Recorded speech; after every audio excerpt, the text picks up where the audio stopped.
서울의 한 조용한 주택가. 오래된 2층 양옥집 거실에 앉아있는 나는 오늘도 창밖을 바라보며 지난 세월을 회상한다. 나는 올해 75, 아내는 68이다. 우리는 45년을 함께 살았다. 그런데 어젯밤, 아내가 내게 충격적인 고백을 했다. 그녀의 첫사랑에 대한 이야기였다. 여보, 내가 당신과 결혼하기 전에 사랑했던 사람이 있었어요. 그 한마디가 내 가슴을 찔렀다. 45년의 결혼 생활 동안 단 한 번도 듣지 못했던 이야기였다. 아내의 눈가에 맺힌 눈물을 보며 나는 침묵했다. 그녀는 계속해서 말을 이어갔다. 그 사람은 내 대학 선배였어요. 김준호라는 이름이었죠. 의대생이었고 너무나 멋진 사람이었어요. 하지만 그는 가난한 집안 출신이었고 우리 부모님은 결혼을 반대하셨어요. 결국 그는 미국으로 유학을 떠났고 나는 당신과 선을 보게 되었죠. 나는 아내의 손을 잡았다. 차가운 손이었다. 떨고 있었다. 나는 그녀를 안심시키려 했지만 내 마음도 복잡했다. 질투심인가? 아니면 배신감인가? 나도 모를 감정이 솟구쳤다. 왜 지금 그 이야기를 하는 거예요? 아내는 한숨을 쉬었다. 어제 그 사람의 부고를 들었어요. 미국에서 심장마비로 돌아가셨대요. 혼자 살다가 쓸쓸히 떠나셨다고 하더군요. 그 순간 나는 아내의 마음을 이해할 수 있었다. 첫사랑의 죽음은 누구에게나 특별한 의미가 있다. 비록 함께하지 못했지만 마음 한구석에 남아있던 그 사람의 흔적이 영원히 사라진다는 것은 슬픈 일이다. 미안해요, 여보. 당신에게 상처를 주려는 건 아니었어요. 그저 누군가에게 이 이야기를 하고 싶었어요. 45년 동안 가슴속에만 묻어두었던 이야기를요. 나는 아내를 꼭 안아주었다. 그녀의 어깨가 가늘게 떨렸다. 나는 그녀의 귀에 속삭였다. 괜찮아요. 나도 당신에게 하지 못한 이야기가 있어요. 아내가 놀란 눈으로 나를 바라보았다. 나는 미소를 지으며 말을 이어갔다. 사실 나도 당신과 결혼하기 전에 사랑했던 사람이 있었어요. 그녀의 이름은 박수진이었죠. 고등학교 동창이었어요. 하지만 그녀는 부잣집 아들과 결혼했고 나는 당신을 만났죠. 아내가 웃었다. 눈물 섞인 웃음이었다. 우리 둘 다 비밀이 있었네요. 그래요. 하지만 그 비밀들이 우리를 갈라놓지는 못했어요. 오히려 우리는 더 가까워졌죠. 그날 밤, 우리는 오랜만에 와인을 마시며 젊은 시절의 이야기를 나누었다. 첫사랑의 추억, 대학 시절의 낭만, 그리고 우리가 처음 만났던 날의 이야기까지. 시간이 흐를수록 우리는 더 많이 웃었고, 더 많이 울었다. 여보, 혹시 후회하지 않아요? 첫사랑과 결혼하지 못한 것을? 아내가 물었다. 나는 고개를 저었다. 아니요. 만약 그녀와 결혼했다면 당신을 만나지 못했을 거예요. 우리 아이들도 없었겠죠? 민수와 지영이, 그리고 손자들까지. 이 모든 것이 없었을 거예요. 아내도 고개를 끄덕였다. 맞아요. 운명이란 참 신기한 것 같아요. 우리가 첫사랑과 이루어지지 못했기에 서로를 만날 수 있었던 거죠. 다음 날 아침. 나는 일찍 일어나 아내를 위해 아침을 준비했다. 된장찌개와 계란말이, 그리고 그녀가 좋아하는 김치전까지. 아내가 일어나자 놀란 표정을 지었다. 어머, 이게 무슨 일이에요? 특별한 날이니까요? 무슨 특별한 날이에요? 우리가 진정으로 서로를 이해하게 된 날이죠. 아내가 감동한 표정으로 나를 바라보았다. 그녀의 눈에 다시 눈물이 맺혔다. 하지만 이번에는 슬픔의 눈물이 아니라 감동의 눈물이었다. 식사를 하며 우리는 앞으로의 계획을 세웠다. 유럽 여행, 제주도 한 달 살기, 그리고 손자들과 함께하는 가족 캠핑까지.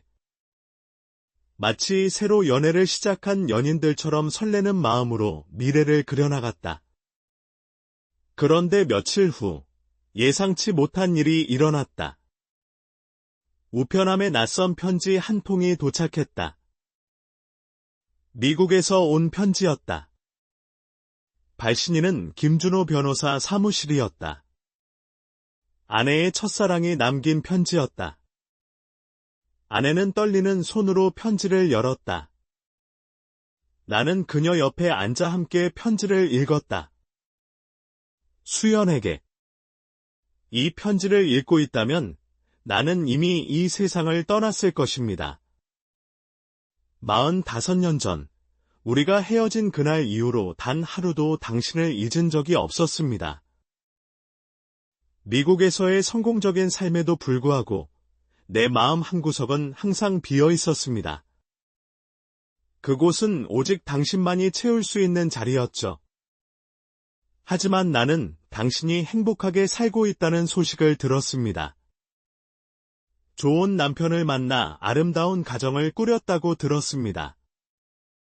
그 소식이 나를 안심시켰습니다. 비록 내가 당신과 함께할 수 없었지만 당신이 행복하다면 그것으로 충분했습니다. 이 편지와 함께 작은 선물을 보냅니다. 우리가 함께 가고 싶어 했던 파리의 작은 아파트 열쇠입니다. 비록 늦었지만 당신과 당신의 가족이 그곳에서 행복한 시간을 보내길 바랍니다. 영원히 당신을 사랑했던 준호. 편지를 읽은 아내는 흐느껴 울었다. 나는 그녀를 안아주며 등을 토닥였다. 그녀의 슬픔이 내게도 전해졌다. 첫사랑의 마지막 선물은 너무나 애틋했다. 여보, 파리에 가볼까요? 내가 물었다. 아내가 놀란 눈으로 나를 바라보았다. 정말요? 괜찮겠어요? 그럼요. 그분이 당신에게 주고 싶었던 선물이잖아요. 우리가 함께 가서 그분의 마음을 기억해 주는 것도 좋을 것 같아요. 아내가 내 손을 꼭 잡았다. 고마워요, 여보. 정말 고마워요. 한 달 후, 우리는 파리로 떠났다. 센 강변의 작은 아파트는 아름다웠다. 에펠탑이 보이는 창문, 앤티크한 가구들, 그리고 벽에 걸린 오래된 사진들. 그 중에는 젊은 시절의 김준호 사진도 있었다. 잘생긴 청년이었다. 아내가 사랑했을 만한 사람이었다. 미안해요, 여보. 이런 곳에 와서. 아내가 말했다. 나는 고개를 저었다. 미안해할 필요 없어요. 오히려 고마워요. 당신의 과거를 함께 나눌 수 있어서. 우리는 일주일 동안 파리에 머물렀다. 루브르 박물관을 구경하고 몽마르트 언덕을 올랐으며 세느 강변을 산책했다. 마치 신혼여행을 온 것처럼 행복했다. 아니, 어쩌면 신혼여행 때보다 더 행복했는지도 모른다. 서로를 더 깊이 이해하게 되었으니까. 파리에서의 마지막 날. 우리는 노트르담 성당을 방문했다. 화재로 일부가 손상되었지만 여전히 웅장했다. 성당 안에서 아내가 기도를 올렸다. 나도 그녀 옆에서 함께 기도했다. 우리의 남은 인생이 행복하기를, 그리고 떠난 이들의 영혼이 평안하기를. 성당을 나오며 아내가 말했다. 여보, 사실 김준호 씨가 보낸 편지에는 한 가지 더 있었어요. 뭐요? 그가 평생 독신으로 산 이유가 나 때문이었대요. 다른 사람을 사랑할 수 없었다고. 나는 잠시 침묵했다. 그 사람의 사랑이 얼마나 깊었는지 알 수 있었다. 그 사람도 대단한 사람이었네요. 한 사람을 그렇게 오래 사랑할 수 있다는 것은. 여보는 어때요? 만약 우리가 헤어졌다면 여보도 그렇게 살았을까요? 나는 아내의 손을 잡으며 대답했다. 모르겠어요. 하지만 한 가지는 확실해요. 당신과 함께한 45년이 내 인생 최고의 선택이었다는 것. 아내가 미소를 지었다. 파리의 석양이 그녀의 얼굴을 붉게 물들였다. 68배 나이에도 그녀는 여전히 아름다웠다. 아니, 오히려 세월이 더해준 깊이가 그녀를 더욱 아름답게 만들었다. 한국으로 돌아온 후, 우리의 일상은 조금 달라졌다. 매일 아침 함께 산책을 하고, 저녁에는 와인을 마시며 대화를 나누었다. 젊은 시절에는 너무 바빠서 하지 못했던 일들이었다. 이제야 우리는 진정한 부부가 된 것 같았다. 어느 날, 아들 민수가 집에 왔다. 아버지, 어머니, 두 분 요즘 너무 젊어 보이세요. 무슨 좋은 일 있으세요? 우리는 서로를 바라보며 웃었다. 그냥 사랑에 빠졌어. 내가 농담처럼 말했다. 민수가 놀란 표정을 지었다. 네? 이 나이에 사랑이라니요? 나이가 무슨 상관이야?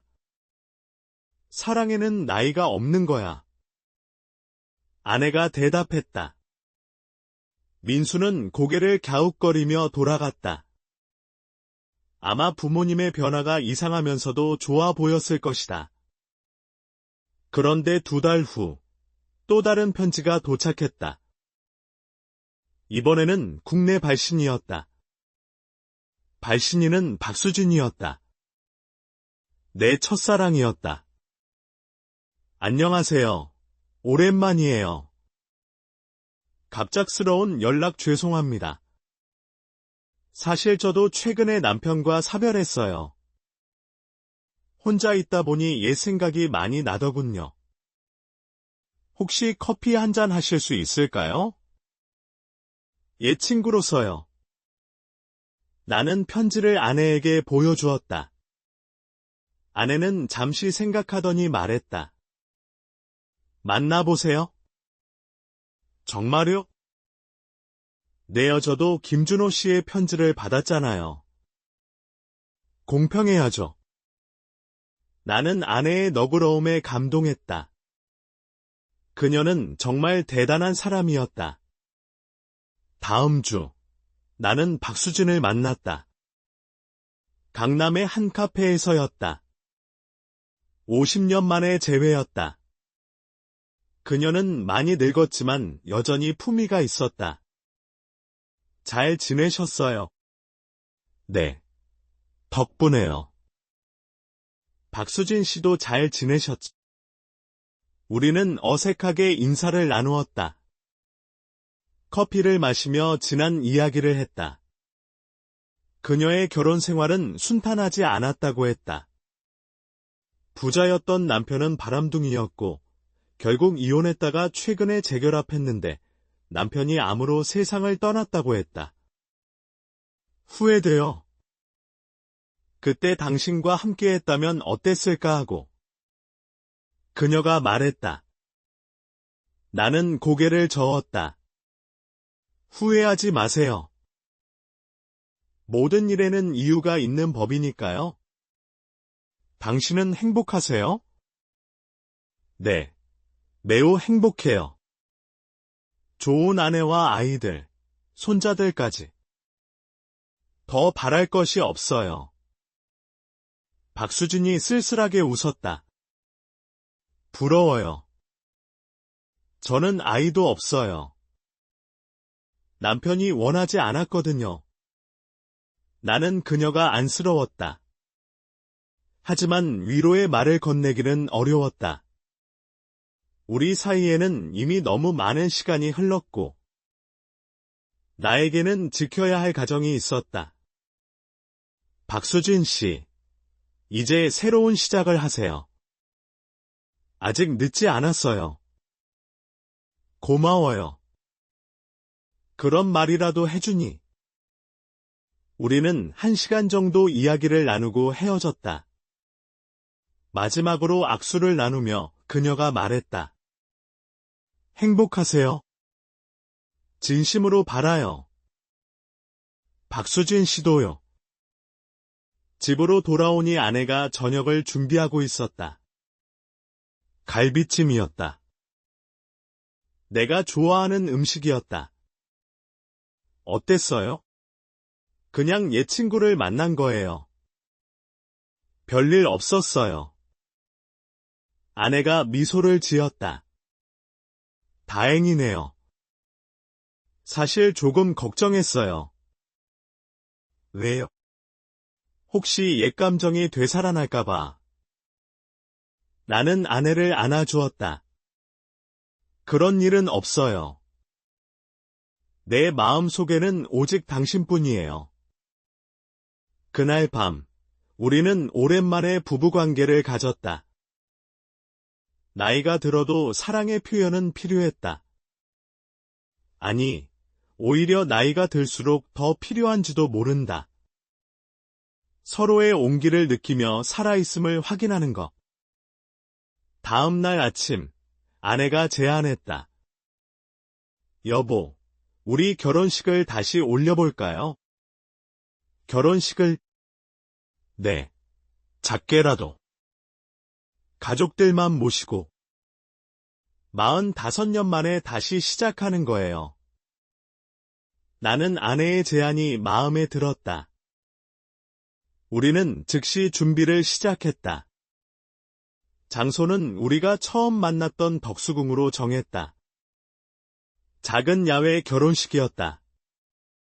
결혼식 날, 아내는 하얀 드레스 대신 연분홍색 한복을 입었다. 나는 검은색 양복을 입었다. 민수와 지영이, 그리고 손자들이 모두 참석했다. 작지만 따뜻한 결혼식이었다. 주례는 우리 동네 성당 신부님이 맡아주셨다. 신부님은 말씀하셨다. 두 분은 이미 45년을 함께 사셨습니다. 하지만 오늘은 새로운 시작입니다. 과거의 비밀과 상처를 모두 용서하고 남은 인생을 더욱 사랑하며 살아가시기 바랍니다. 우리는 다시 한번 혼인 서약을 했다. 아프나 건강하나, 부유하나 가난하나, 죽음이 우리를 갈라놓을 때까지 사랑하고 존중할 것을 맹세합니다. 이번에는 그 말의 무게가 달랐다. 젊은 시절에는 그저 형식적인 말이었지만, 이제는 진심이었다. 우리는 정말로 죽음이 우리를 갈라놓을 때까지 함께할 것이다. 결혼식이 끝나고 작은 파티가 열렸다. 손자들이 노래를 불러주었고 민수가 축사를 했다. 아버지, 어머니, 두 분을 보며 저도 많이 배웁니다. 나이가 들어도 사랑은 계속된다는 것을. 저도 아내와 두 분처럼 오래오래 사랑하며 살겠습니다. 지영이도 눈물을 흘리며 말했다.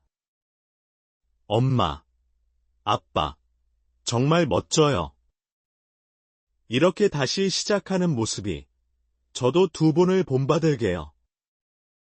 그날 밤, 우리는 신혼여행을 떠났다. 제주도였다. 첫 신혼여행도 제주도였는데, 그때는 비행기가 없어서 배를 타고 갔었다. 지금은 1시간이면 도착한다. 세상이 많이 변했다. 제주도의 한 리조트에 묵으며 우리는 많은 이야기를 나누었다. 앞으로의 계획, 하고 싶은 일들, 가보고 싶은 곳들. 마치 이제 막 결혼한 신혼부부처럼 설레고 행복했다. 여보, 우리 버킷리스트를 만들어 볼까요? 아내가 제안했다. 우리는 종이에 하고 싶은 일들을 적기 시작했다.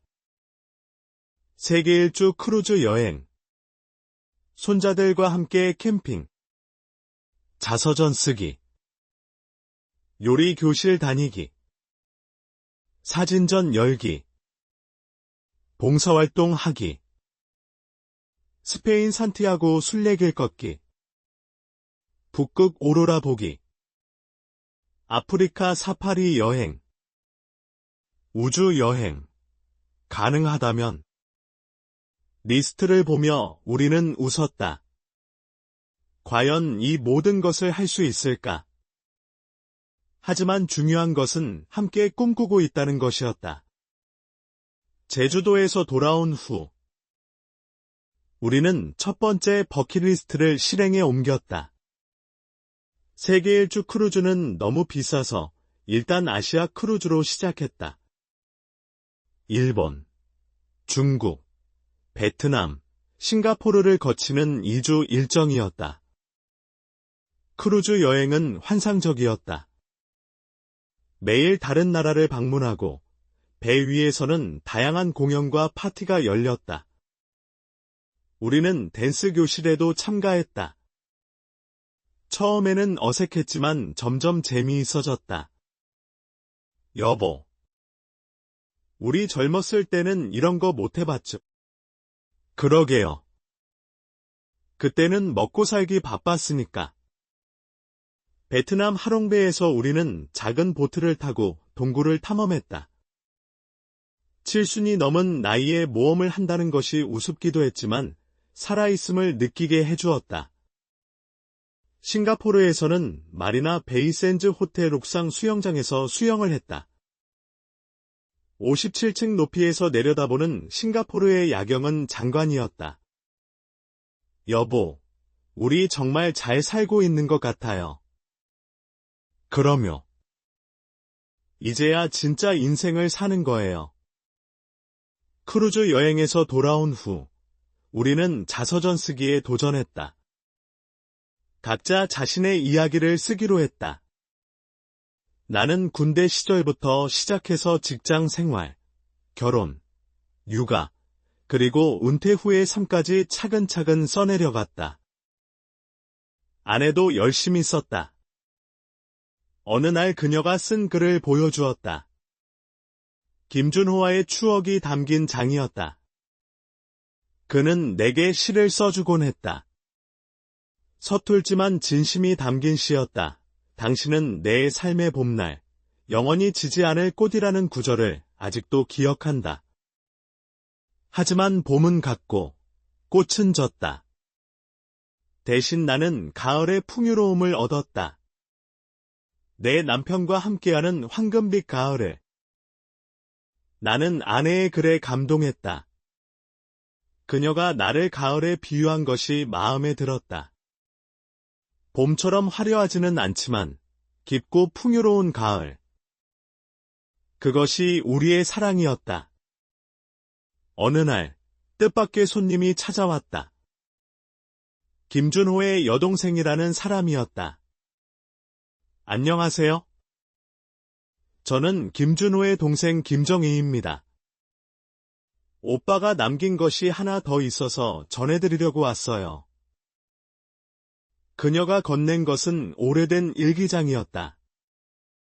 오빠가 수연 씨에 대해 쓴 일기예요. 평생 간직하고 있었대요. 이것도 수연 씨가 가지고 있었으면 좋겠다고 유언으로 남겼어요. 아내는 떨리는 손으로 일기장을 받았다. 김정희 씨가 떠난 후 우리는 함께 일기장을 읽었다. 1975년 3월 15일, 오늘 수연을 처음 만났다. 도서관에서였다. 그녀가 떨어뜨린 책을 주워주며 인사를 나누었다. 그녀의 미소가 너무 아름다웠다. 가슴이 뛰는 것을 멈출 수 없었다. 1975년 5월 20일, 수연과 첫 데이트를 했다. 남산에 올랐다. 서울이 한눈에 내려다 보였다. 그녀와 함께라면 세상 끝까지라도 갈 수 있을 것 같았다. 1976년 2월 14일, 수연에게 프러포즈를 했다. 그녀가 예스라고 대답했다. 세상에서 가장 행복한 사람이 된 기분이다. 하지만 그녀의 부모님이 반대하신다. 어떻게든 설득해야 한다. 1976년 8월 30일, 결국 포기해야 했다. 수연의 아버지가 내게 거액의 돈을 제안했다. 수연을 포기하면 유학자금을 대주겠다고. 나는 거절했지만 수연이 울며 부탁했다. 자신을 위해 떠나달라고. 그녀의 눈물을 보며 결심했다. 그녀를 자유롭게 해주기로.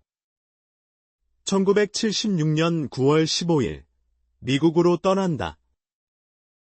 공항에서 수연을 마지막으로 보았다. 멀리서 지켜보는 그녀의 모습이 흐릿하게 보였다. 평생 잊지 못할 것이다. 일기는 거기서 끝이 아니었다. 미국에서의 생활, 성공한 변호사가 되기까지의 과정, 그리고 끊임없는 수연에 대한 그리움이 담겨 있었다. 2020년 1월 1일, 새해가 밝았다. 올해로 75이 되었다. 아직도 수연을 잊지 못했다. 그녀는 행복하게 살고 있을까? 가끔 한국 뉴스를 보며 그녀의 소식을 찾아본다. 한 번도 만나지 못했지만 멀리서나마 그녀의 행복을 빈다.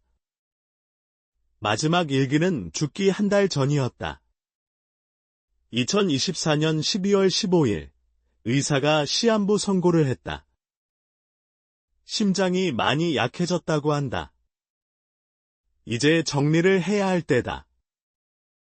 수연에게 편지를 쓰고 파리 아파트를 남기기로 했다. 비록 함께 가지는 못했지만 그녀가 그곳에서 행복한 시간을 보내길 바란다. 사랑한다, 수연아. 다음 생에서는 꼭 함께하자. 일기를 다 읽은 아내는 한참을 울었다. 나도 눈시울이 붉어졌다. 한 사람을 평생 사랑한다는 것이 얼마나 힘든 일인지 알기에 그의 사랑이 더욱 애틋하게 느껴졌다. 여보, 내가 너무 못된 여자였나요? 그 사람을 떠나보내고 다른 사람과 결혼한 것이. 아니에요. 당신은 현명한 선택을 한 거예요. 그 시대에는 어쩔 수 없었어요. 하지만 그 사람은 평생 나만을 사랑했는데. 그것은 그 사람의 선택이었어요. 당신 잘못이 아니에요. 나는 아내를 위로했지만 마음 한구석이 씁쓸했다. 만약 내가 김준호의 입장이었다면 어땠을까? 나도 평생 한 사람만을 사랑할 수 있었을까? 며칠 후, 우리는 김준호의 묘를 찾아가기로 했다. 그의 유해는 한국으로 운구되어 양평의 한 추모공원에 안치되어 있었다. 그의 여동생이 알려준 곳이었다. 묘비에는 이렇게 쓰여 있었다. 사랑은 죽음보다 강하다 김준호 1950-2025 영원한 사랑을 간직한 채 잠들다. 아내는 묘비 앞에 꽃을 놓고 한참을 서 있었다. 나는 조금 떨어진 곳에서 그녀를 지켜보았다. 그녀가 무슨 말을 하는지는 들리지 않았지만 아마도 미안함과 고마움, 그리고 작별 인사를 전하고 있을 것이다. 돌아오는 길에 아내가 말했다. 여보, 고마워요. 함께 가주어서. 당연한 일이에요. 우리는 부부니까요. 이제 정말 과거는 모두 정리된 것 같아요. 앞으로는 오직 현재와 미래만 생각하며 살고 싶어요. 좋아요. 우리 남은 버킷리스트나 하나씩 실천해 봅시다. 그 후 우리는 더욱 활발하게 움직였다. 요리 교실에 등록했고 사진 동호회에도 가입했다. 매주 화요일은 요리를 배우고 목요일은 사진 출사를 나갔다. 요리 교실에서 우리는 막내 부부였다. 다른 수강생들은 대부분 4대 50대였다. 처음에는 어색했지만 곧 모두와 친해졌다. 우리의 요리 실력은 빠르게 늘었고 집에서도 새로운 요리에 도전했다. 여보, 오늘은 내가 프랑스 요리를 해볼게요. 꼬꼬뱅이라는 거예요. 어머, 기대되네요. 아내의 꼬꼬뱅은 맛있었다. 레스토랑 못지않은 맛이었다. 우리는 와인을 마시며 저녁을 즐겼다. 사진 동호회 활동도 재미있었다. 젊은 사람들과 함께 전국을 다니며 사진을 찍었다. 처음에는 카메라 조작도 서툴렀지만 점점 실력이 늘었다. 특히 아내는 풍경 사진에 재능이 있었다. 어느 날 동호회 회장이 제안했다. 두 분의 사진으로 전시회를 열어보는 게 어떨까요? 황혼의 로맨스라는 주제로요. 우리는 놀랐지만 도전해보기로 했다. 석 달 동안 준비한 끝에 인사동의 작은 갤러리에서 전시회를 열었다. 우리가 찍은 서로의 모습, 함께 간 여행지의 풍경, 그리고 일상의 소소한 순간들이 전시되었다. 전시회 오프닝에는 가족들과 친구들이 모두 왔다. 민수가 축사를 했다. 부모님의 사진을 보며 깨달았습니다. 사랑은 나이가 들수록 더 깊어진다는 것을. 주름진 손을 맞잡은 사진이 젊은 연인들의 사진보다 더 아름다운 이유는 그 안에 세월의 무게가 담겨있기 때문입니다. 전시회는 예상외로 성공적이었다. 지역 신문에도 소개되었고 많은 사람들이 관람했다. 특히 노년층 관람객들이 많았는데 그들은 우리의 사진을 보며 자신들의 이야기를 들려주곤 했다. 전시회가 끝난 후 우리는 다음 버킷리스트에 도전했다. 산티아고 순례길이었다. 800km를 걷는 것은 우리 나이에 무리일 수 있었지만 마지막 100km만이라도 걸어보기로 했다. 스페인으로 떠나기 전 우리는 체력 단련을 시작했다. 매일 10km씩 걸었고 등산도 자주 갔다. 처음에는 힘들었지만 점점 체력이 좋아졌다. 드디어 산티아고 순례길에 오른 날 사리아에서 시작해 산티아고 대 콤포스텔라까지 100km를 5일에 걸쳐 걸었다. 하루 20km씩 걷는 것은 쉽지 않았지만 서로를 격려하며 한 걸음씩 나아갔다.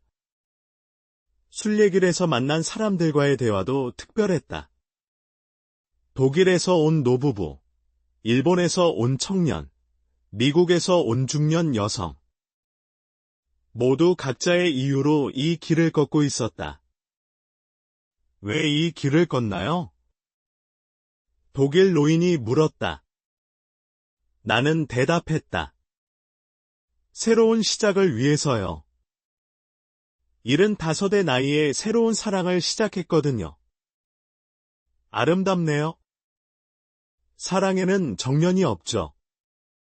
마침내 산티아고 대성당에 도착했을 때 우리는 서로를 껴안고 울었다. 해냈다는 성취감과 함께 살아있음에 대한 감사가 밀려왔다.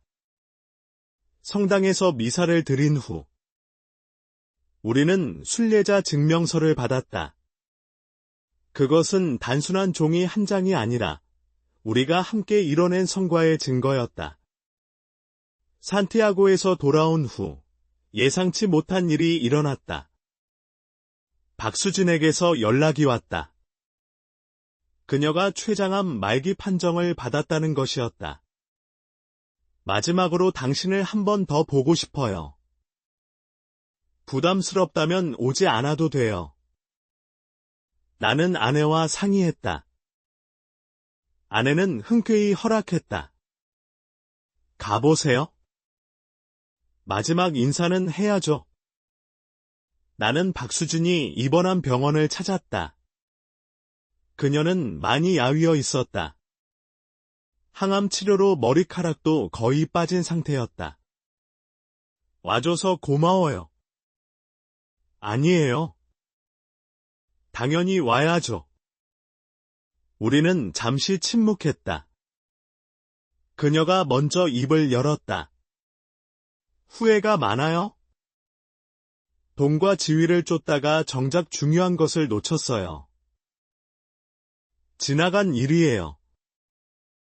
후회하지 마세요. 당신은 정말 좋은 사람이에요. 그때도 그랬고 지금도 그래요. 그녀는 내 손을 잡았다. 차가운 손이었다. 한 가지 부탁이 있어요. 내 장례식에 와주세요. 친구도 가족도 별로 없어요. 그러겠습니다. 일주일 후, 박수진이 세상을 떠났다. 나는 아내와 함께 장례식에 참석했다. 조문객은 많지 않았다. 쓸쓸한 마지막이었다. 장례식이 끝나고 돌아오는 길에 아내가 말했다. 인생이 참 허무하네요. 그래서 더 열심히 살아야 하는 것 아닐까요? 후회 없이. 맞아요. 우리 정말 후회 없이 살아요.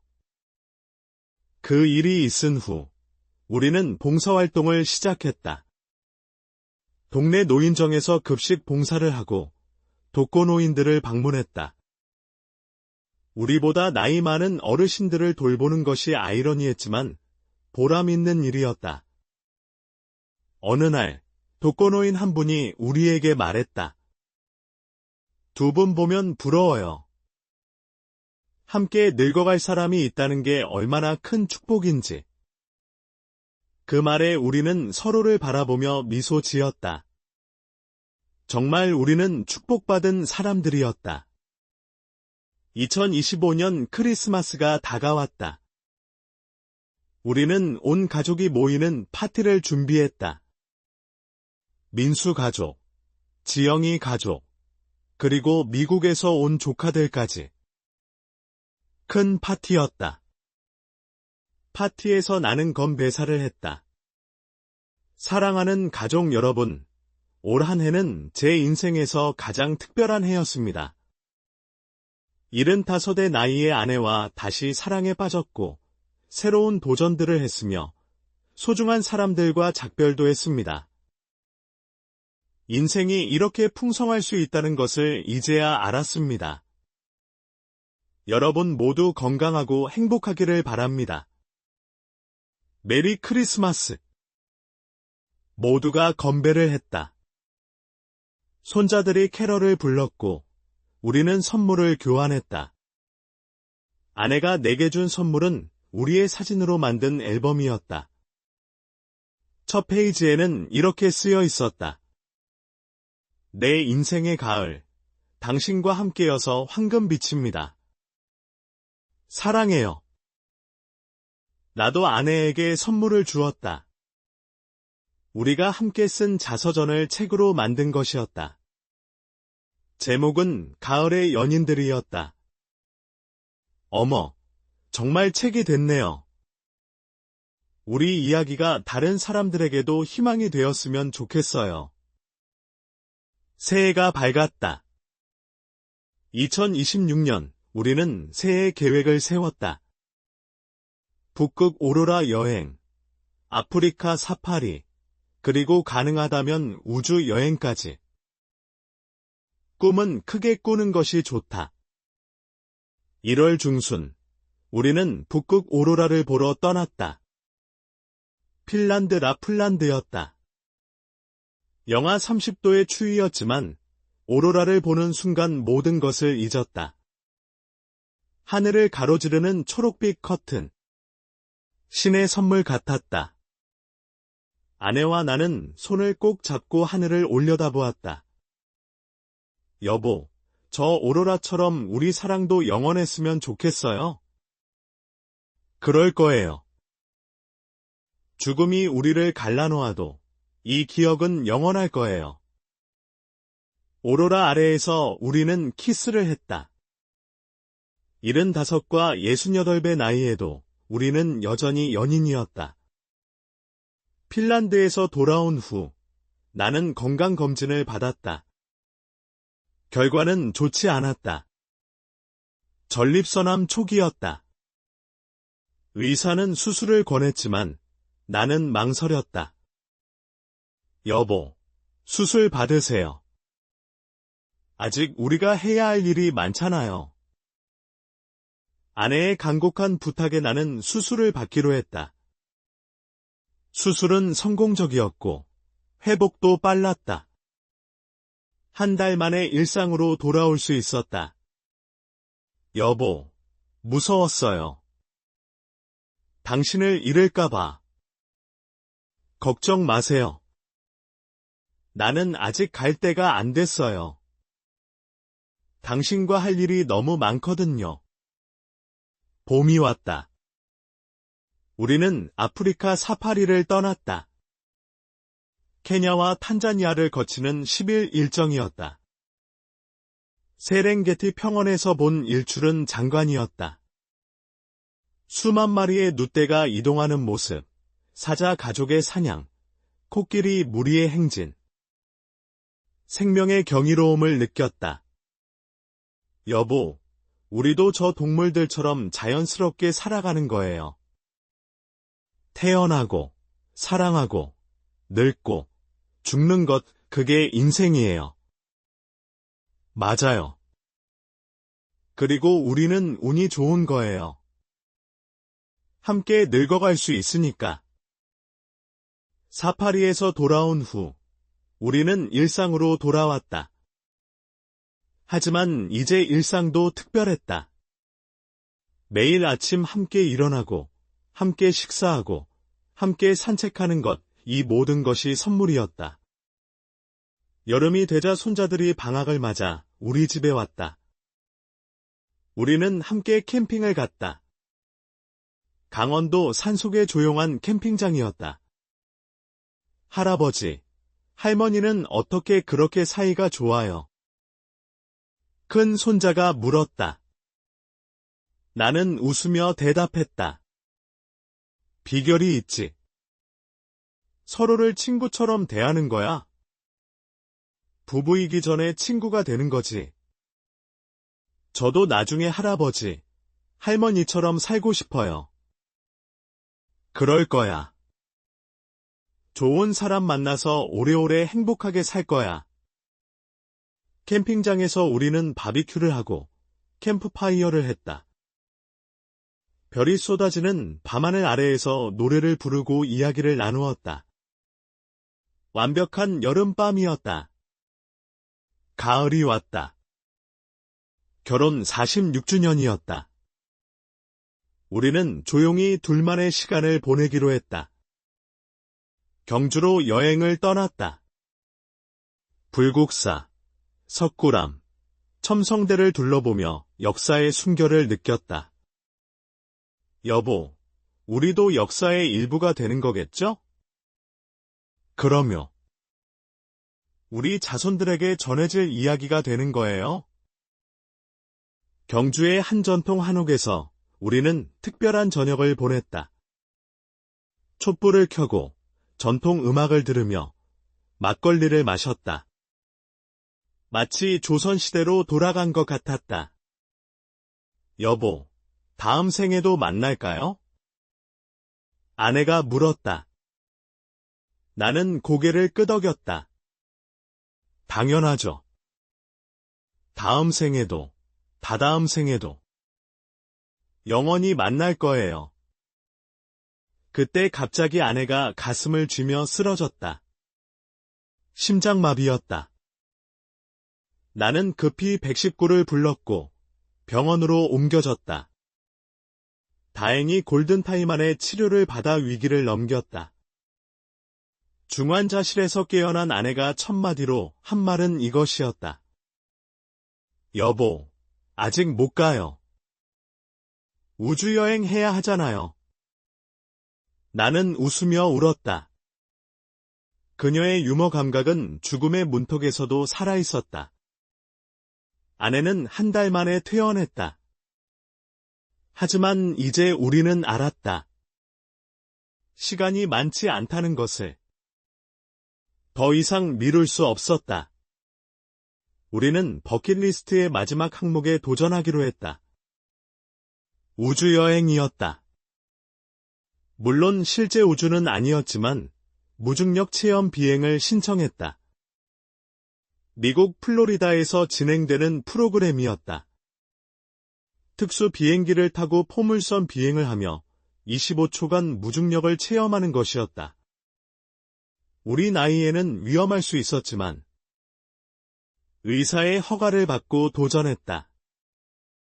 무중력 상태에서 우리는 공중에 떠올랐다. 마치 우주인이 된 것 같았다. 서로의 손을 잡고 공중에서 빙글빙글 돌았다. 짧은 순간이었지만 영원처럼 느껴졌다. 여보, 우리 정말 우주에 간 거예요. 그래요. 해냈어요. 미국에서 돌아온 후 우리는 그동안의 경험을 책으로 정리했다. 75에 시작한 사랑이라는 제목이었다. 출판사에서 관심을 보였고 정식 출간이 결정되었다. 출간 기념회에는 많은 사람들이 왔다. 특히 노년층 독자들이 많았다. 그들은 우리의 이야기에서 희망을 찾았다고 했다. 한 독자가 말했다. 두 분의 이야기를 읽고 용기를 얻었어요. 저도 70인데 이제부터라도 새롭게 시작해보려고요. 우리의 이야기가 누군가에게 희망이 된다는 것이 뿌듯했다. 2026년 크리스마스. 우리는 다시 가족 파티를 열었다. 작년보다 더 큰 파티였다. 친척들과 친구들까지 초대했다. 파티에서 나는 특별한 발표를 했다.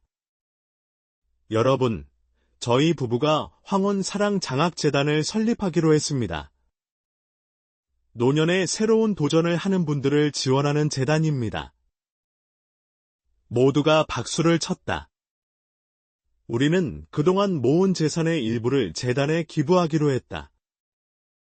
물질적 유산보다 정신적 유산을 남기고 싶었다. 새해가 밝았다. 2027년 나는 77, 아내는 70이 되었다. 우리는 여전히 건강했고 여전히 사랑했다. 어느 봄날 우리는 덕수궁을 다시 찾았다. 50년 전 처음 만났던 그곳이었다.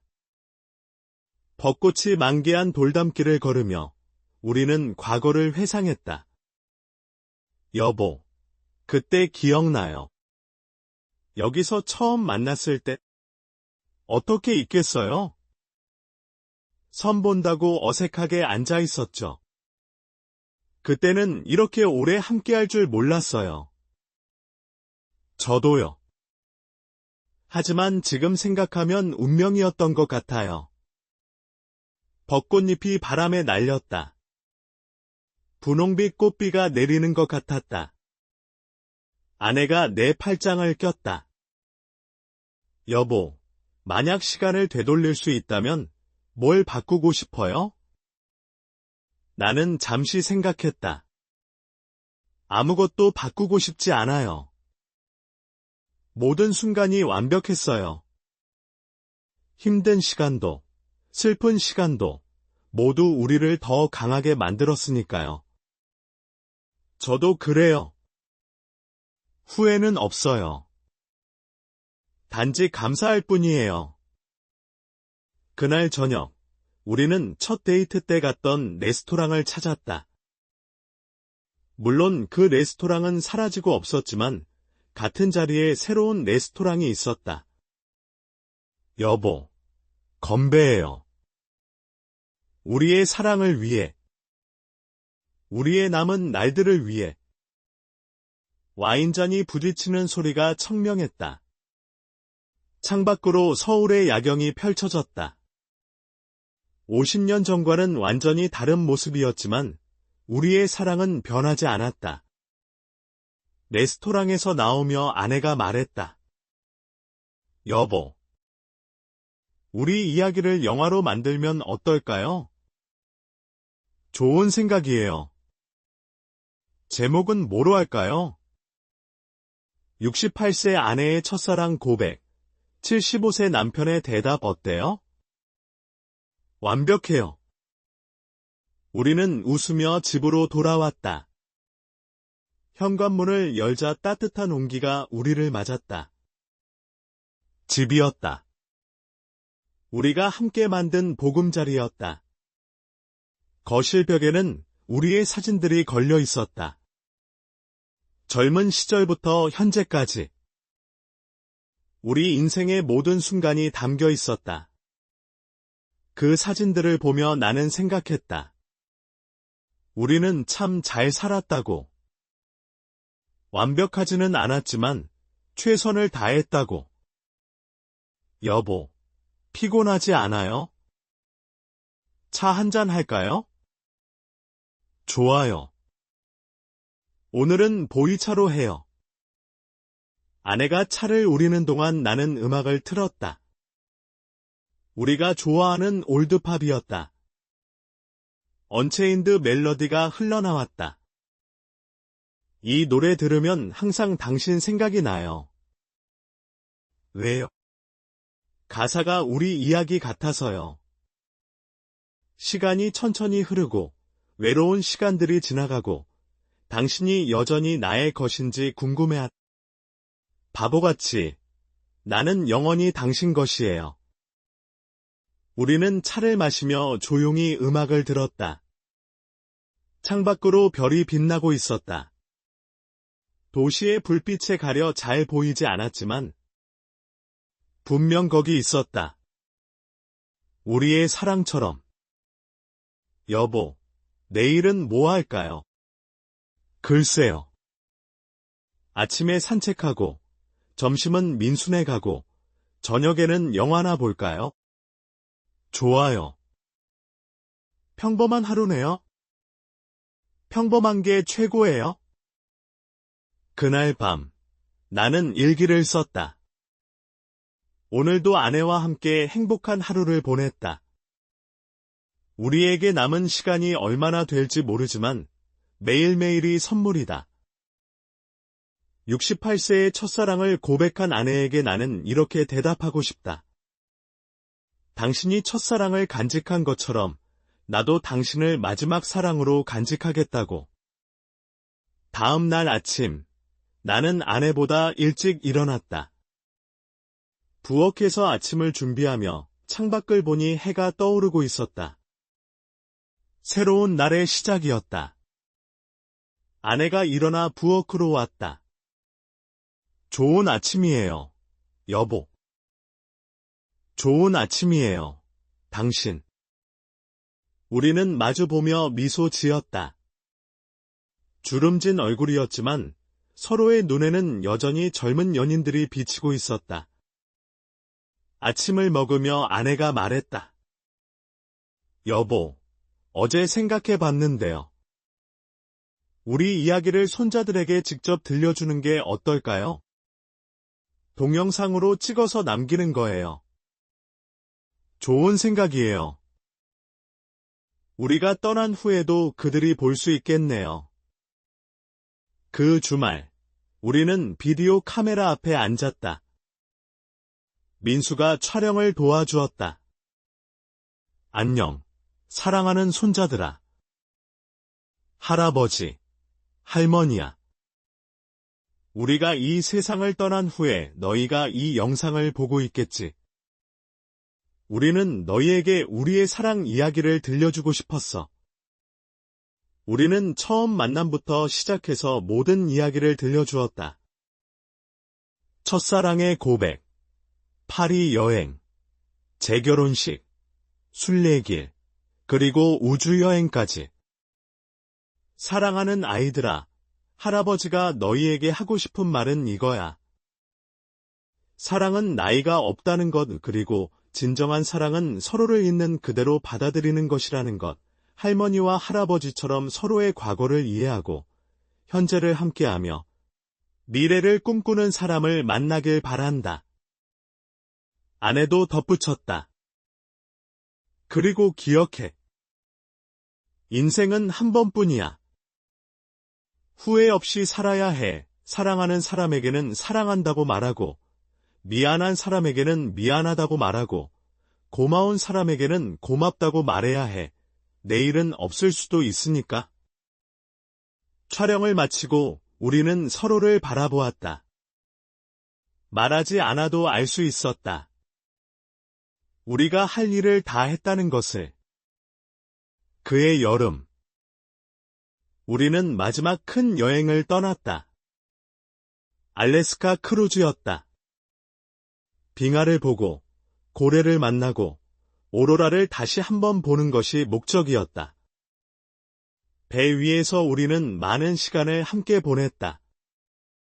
갑판에서 바다를 바라보고, 도서관에서 책을 읽고, 댄스홀에서 춤을 추었다.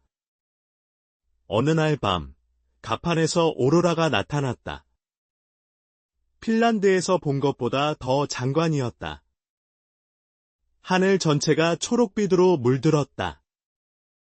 여보, 저 오로라를 볼 때마다 생각해요. 우리 인생도 저렇게 아름답게 마무리되었으면 좋겠다고. 그럴 거예요. 분명히. 크루즈에서 돌아온 후 아내의 건강이 급격히 나빠졌다. 심장이 많이 약해진 것이었다. 의사는 수술을 권했지만 성공률이 높지 않았다. 여보, 수술 안 받을래요? 남은 시간을 병원에서 보내고 싶지 않아요. 나는 아내의 결정을 존중했다. 우리는 집에서 남은 시간을 보내기로 했다. 가을이 깊어갈 무렵, 아내는 거의 침대에서 일어나지 못했다. 나는 그녀 곁을 지켰다. 책을 읽어주고, 음악을 들려주고, 옛날 이야기를 했다. 어느 날, 아내가 힘겹게 말했다. 여보, 고마워요. 나를 사랑해줘서. 나도 고마워요. 나와 함께해줘서. 다음 생에 또 만나요? 약속해요. 약속해요. 그날 밤, 아내는 잠든 듯 평화롭게 세상을 떠났다. 71살이었다. 나는 그녀의 차가운 손을 잡고 한참을 울었다. 장례식에는 많은 사람들이 왔다. 가족, 친구, 그리고 우리 책을 읽은 독자들까지. 모두가 아내를 추모했다. 민수가 조사를 읽었다. 어머니는 사랑이 무엇인지 몸소 보여주신 분이었습니다. 나이가 들어서도 새롭게 시작할 수 있다는 것을, 용서와 이해가 진정한 사랑의 바탕이라는 것을 가르쳐 주셨습니다. 아내를 보낸 후 나는 혼자가 되었다. 하지만 외롭지는 않았다. 아내와의 추억이 나를 따뜻하게 감싸주었다. 나는 우리가 함께 쓴 책을 다시 읽었다. 한 페이지 한 페이지에 우리의 사랑이 담겨 있었다. 특히 아내가 쓴 마지막 장이 가슴을 울렸다. 사랑하는 남편에게. 당신과 함께한 시간은 내 인생 최고의 선물이었어요. 비록 첫사랑은 아니었지만 당신은 내 마지막 사랑이에요. 그리고 가장 진실한 사랑이었어요. 고마워요. 미안해요. 사랑해요. 나는 매일 아내의 묘를 찾았다. 김준호의 묘 근처였다. 아이러니컬하게도 그들은 죽어서 가까이 있게 되었다. 하지만 나는 질투하지 않았다. 그들 모두 사랑했던 사람들이었으니까. 어느 날, 묘지에서 낯선 여자를 만났다. 김준호의 조카라고 했다. 삼촌이 평생 사랑했던 분이 여기 계신다고 들었어요. 수연 씨라는 분. 네. 제 아내였습니다. 두 분이 함께 못한 게 안타까워요. 하지만 각자의 방식으로 행복했어요. 그것으로 충분합니다. 겨울이 왔다. 첫눈이 내리는 날, 나는 덕수궁을 다시 찾았다. 혼자였지만 아내가 곁에 있는 것 같았다. 돌담길을 걸으며 나는 우리의 이야기를 되새겼다. 68세 아내의 첫사랑 고백으로 시작된 우리의 두 번째 사랑. 그것은 첫사랑보다 더 깊고 진실했다. 집으로 돌아와 나는 마지막 일기를 썼다. 오늘로 우리 이야기를 마무리한다. 68세 아내의 첫사랑 고백에 대한 75세 남편의 대답은 이것이다. 당신의 첫사랑이 당신을 만들었고, 그런 당신을 내가 사랑했습니다. 과거는 과거일 뿐, 우리의 사랑은 현재이자 미래였습니다. 그리고 이제는 영원히 되었습니다. 나는 펜을 내려놓고 창밖을 바라보았다. 눈이 소복이 쌓이고 있었다. 하얗게 덮인 세상이 평화로워 보였다. 전화가 울렸다. 민수였다. 아버지, 저녁 같이 하실래요? 아이들이 할아버지 보고 싶대요. 그래, 갈게. 나는 외투를 입고 집을 나섰다. 혼자였지만 외롭지 않았다. 가족이 있고, 추억이 있고, 사랑이 있었다. 눈 내리는 거리를 걸으며 나는 생각했다. 우리의 사랑은 끝나지 않았다고. 단지 형태가 바뀌었을 뿐이라고. 이제 나는 아내와의 추억을 품고 남은 날들을 살아갈 것이다. 그리고 언젠가 다시 만날 그날까지 우리의 사랑을 기억하며 살아갈 것이다. 민순의 집에 도착하니 손자들이 뛰어나왔다. 할아버지. 나는 그들을 안아주었다. 따뜻한 온기가 전해졌다. 생명의 연속성이 느껴졌다. 저녁을 먹으며 손자가 물었다. 할아버지, 할머니 보고 싶지 않아요. 보고 싶지. 하지만 할머니는 여기 있어. 우리 마음속에. 정말요? 그럼. 사랑하는 사람은 절대 떠나지 않아.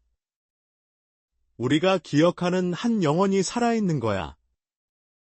그날 밤, 집으로 돌아와 나는 우리의 웨딩 앨범을 꺼냈다. 젊은 시절에 우리가 환하게 웃고 있었다. 그리고 작년에 찍은 재결혼식 사진도 있었다. 주름진 얼굴이었지만 더 행복해 보였다. 나는 두 사진을 나란히 놓고 바라보았다. 46년의 세월이 우리를 변화시켰지만 본질은 변하지 않았다. 우리는 여전히 서로를 사랑하는 두 사람이었다. 전화가 울렸다. 출판사였다. 작가님, 책이 베스트셀러 1위에 올랐습니다.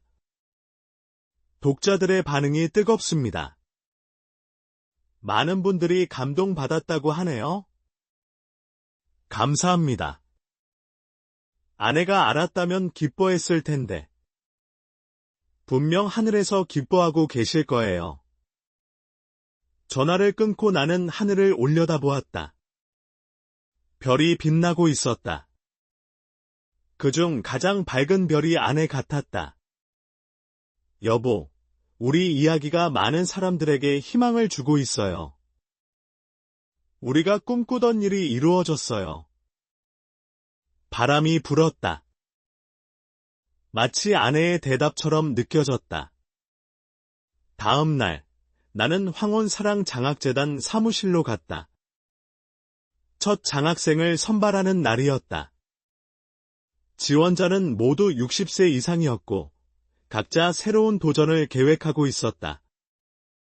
한 지원자는 70세에 대학에 입학하려 했고, 다른 지원자는 65세에 세계 일주를 계획하고 있었다. 또 다른 지원자는 황혼 이혼 후 새로운 사랑을 찾고 있었다.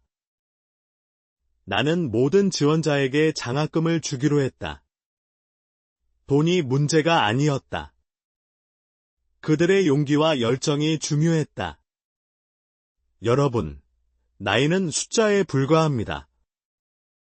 중요한 것은 마음가짐입니다. 새로운 도전을 응원합니다. 봄이 다시 왔다. 아내가 떠난 지 6개월이 지났다. 나는 여전히 그녀를 그리워했지만 이제는 슬픔보다 감사가 더 컸다. 함께한 시간에 대한 감사. 벚꽃이 피는 날, 나는 우리의 추억이 담긴 곳들을 다시 찾았다. 덕수궁, 남산, 한강. 모든 곳에 아내와의 추억이 있었다. 한강 공원 벤치에 앉아 나는 노트를 꺼냈다. 새로운 책을 쓰기 시작했다. 제목은 75세 남편의 대답이었다. 사랑하는 아내에게. 당신이 떠난 후 나는 깨달았습니다. 진정한 사랑은 함께 있을 때가 아니라 떠난 후에 더 선명해진다는 것을. 당신과의 46년은 내 인생의 전부였습니다. 이제 나는 당신과의 추억을 양분 삼아 남은 날들을 살아갑니다. 그리고 우리가 다시 만날 그날을 기다립니다. 해가 지고 있었다. 노을이 한강을 황금빛으로 물들였다. 아름다운 저녁이었다. 집으로 돌아오는 길에 휴대폰이 울렸다. 지영이었다. 아빠, 오늘 엄마 꿈을 꿨어요. 엄마가 행복해 보였어요. 아빠 잘 지내고 있냐고 물어보더라고요. 그래. 뭐라고 대답했니? 잘 지내신다고 했어요. 그랬더니 엄마가 웃으면서 다행이라고 하더라고요. 나는 미소 지었다. 아내는 여전히 우리를 지켜보고 있었다.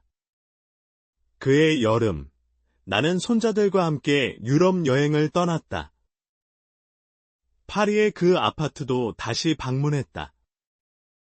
이제 그곳은 우리 가족의 별장이 되었다. 할아버지, 여기가 할머니가 좋아했던 곳이에요? 그래. 할머니와 할아버지가 함께 왔던 곳이야. 할머니가 보고 싶어요. 나도 보고 싶어. 하지만 할머니는 항상 우리와 함께 있어. 에펠탑이 보이는 창가에서 나는 아내와 찍었던 사진을 꺼내보았다.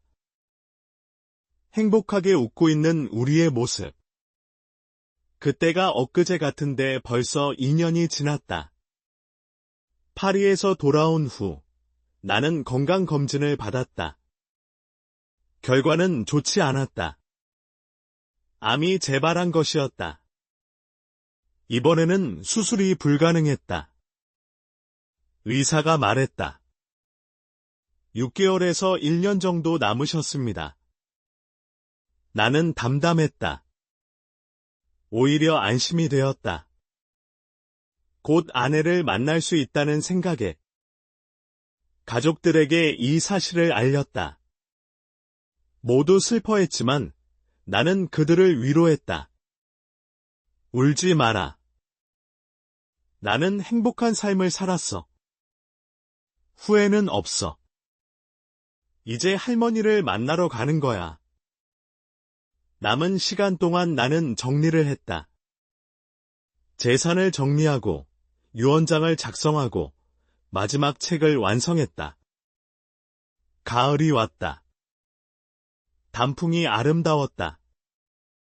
나는 휠체어를 타고 아내의 묘를 찾았다.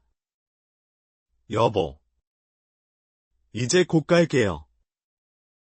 조금만 기다려요. 바람이 불어 단풍잎이 떨어졌다. 묘비 위에 빨간 단풍잎 하나가 내려앉았다. 마치 아내의 대답 같았다. 11월의 어느 날, 나는 마지막 일기를 썼다. 오늘이 마지막 일기가 될 것 같다. 기력이 많이 떨어졌다. 하지만 마음은 평화롭다. 아내와 함께한 46년, 그리고 혼자 보낸 1년. 모든 순간이 소중했다. 68세 아내의 첫사랑 고백으로 시작된 우리의 이야기는 이제 막을 내린다. 하지만 끝이 아니다. 새로운 시작이다. 저 세상에서 아내와 다시 만나 영원히 함께할 것이다. 사랑하는 가족들아, 울지 마라. 우리는 행복했다. 그것으로 충분하다. 그날 밤, 나는 평화롭게 잠들었다. 꿈속에서 아내를 만났다. 젊은 시절의 모습이었다. 그녀가 손을 내밀며 말했다. 기다렸어요, 여보. 나도 보고 싶었어요. 우리는 손을 잡고 빗속으로 걸어갔다. 영원한 사랑의 나라로. 며칠 후, 내 장례식이 열렸다. 아내의 묘 옆에 묻혔다. 묘비에는 이렇게 새겨졌다. 영원한 사랑을 약속한 부부역이 함께 잠들다. 사랑은 죽음보다 강하다. 장례식에서 민수가 아버지의 마지막 책을 낭독했다.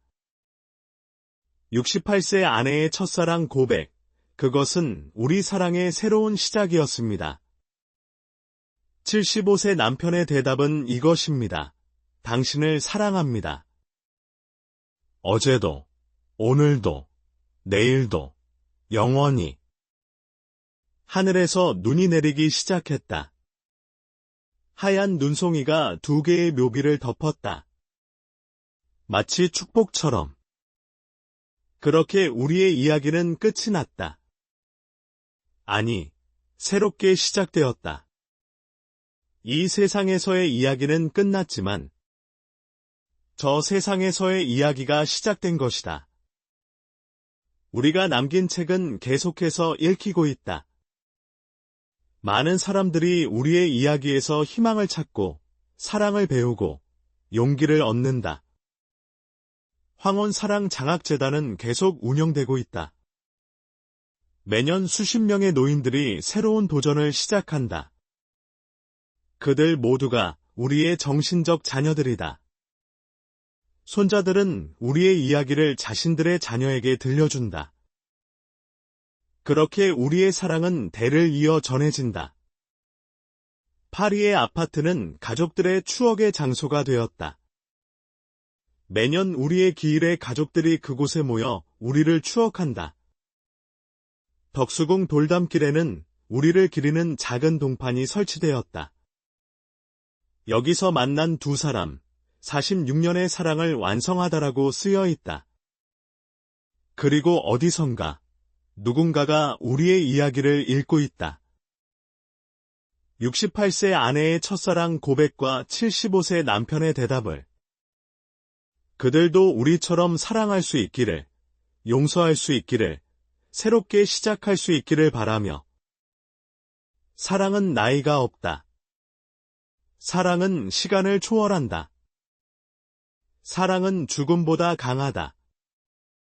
이것이 우리가 남기고 간 메시지다. 그 후로도 계절은 바뀌고, 해는 뜨고 지고, 사람들은 태어나고 죽는다. 하지만 사랑은 계속된다. 우리의 사랑처럼, 영원히. 때로는 봄바람이 불 때, 때로는 가을 단풍이 질 때, 사람들은 우리를 기억한다. 나이 들어서도 사랑할 수 있다는 것을 보여준 두 사람을. 그리고 저 하늘 어딘가에서 우리는 함께 있다. 첫사랑도, 마지막 사랑도 모두 용서하고 이해하며 영원한 사랑 속에서 행복하게. 이것이 우리의 이야기다. 68세 아내의 첫사랑 고백과 75세 남편의 대답. 끝이 아닌 시작, 이별이 아닌 만남, 죽음이 아닌 영생의 이야기. 사랑하는 모든 이들에게 이 이야기를 바친다. 당신도 사랑하라. 나이에 상관없이, 과거에 상관없이, 지금 이 순간 사랑하라. 그것이 우리가 남긴 유산이다.